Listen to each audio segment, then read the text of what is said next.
Dragonella, lu par Aurélie. Écrit par Caroline Baker. À la collection Pastel, École des loisirs en 2001. Que votre lumière luise ainsi, les béatitudes. Quand il fait tout noir et que les rues sont désertes, Dragonella et sa maman sortent de leur maison. Elles vont au parc ramasser du petit bois pour le repas, puis elles s'amusent au terrain de jeu. Mais dès que le jour se lève, la maman de Dragonella veut rentrer à la maison. Dragonella n'est pas d'accord. « J'aime bien la lumière, moi. » Elles habitent une vieille maison lugubre. Si Dragonella écarte un peu les rideaux, sa maman panique. Elle ne veut pas qu'on sache qu'elles habitent là. Heureusement que l'obscurité ne m'effraie pas, soupire Dragonella. À l'heure du repas, la maison est un peu moins sombre, et quand Dragonella et sa maman vont dormir, les brindilles incandescentes qu'elles viennent de manger éclairent leur ventre. Depuis toujours, Dragonella se demande pourquoi sa maman a tellement peur de la lumière. Tu as pourtant une lumière qui brille à l'intérieur de toi. La dragonne respire profondément. Son ventre brille davantage. Tu sais très bien que les dragons doivent rester cachés. Pour quelle raison, maman? Les preux chevaliers tueurs de dragons n'existent plus. C'est vrai, mais si les dragons réapparaisseraient brusquement, ils auraient l'air ridicules. C'est se cacher ainsi qui est ridicule, murmure Dragonella. Si seulement elle pouvait convaincre sa maman de sortir pendant la journée. Soudain, elle a une idée. Avant que sa mère ait le temps de protester, Dragonella enfile son peignoir de bain, ses pantoufles et se précipite dehors.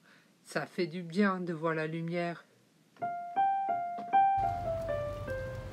Sa maman n'est pas du même avis. Elle bondit rejoindre sa fille au parc. « Dragonella, arrête !» articule-t-elle d'une voix tremblante. « Dragonella, s'il te plaît, rentre à la maison !»« Non, je ne rentrerai jamais à la maison. » Pour la première fois de sa vie, Dragonella a poussé un vrai rugissement.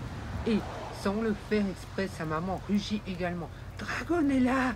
Quelle horreur !» Elle voudrait disparaître sous terre.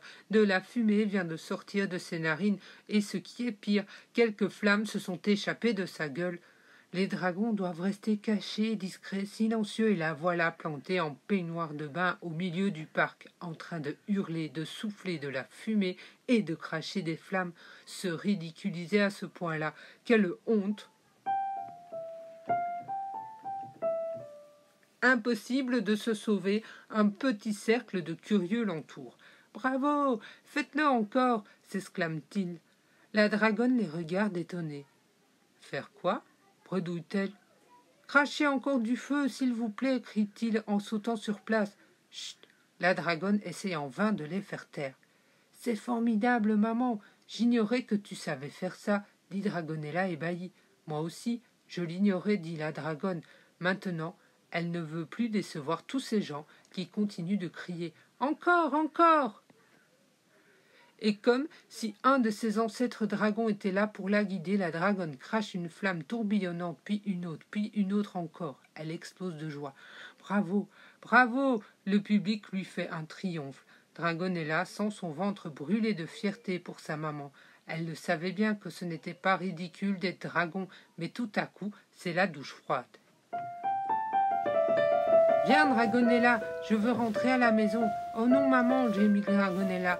Après ce qui vient de se passer, ce n'est pas possible que sa maman continue de croire que les dragons doivent rester cachés, discrets et silencieux. « Dragonella, tu as entendu? Je veux rentrer tout de suite. Pourquoi tu as encore peur de la lumière? Tu as encore peur qu'on te voie ou qu'on t'entende? »« Non, non, mais il est grand temps d'éclairer un peu notre intérieur, tu ne trouves pas ?»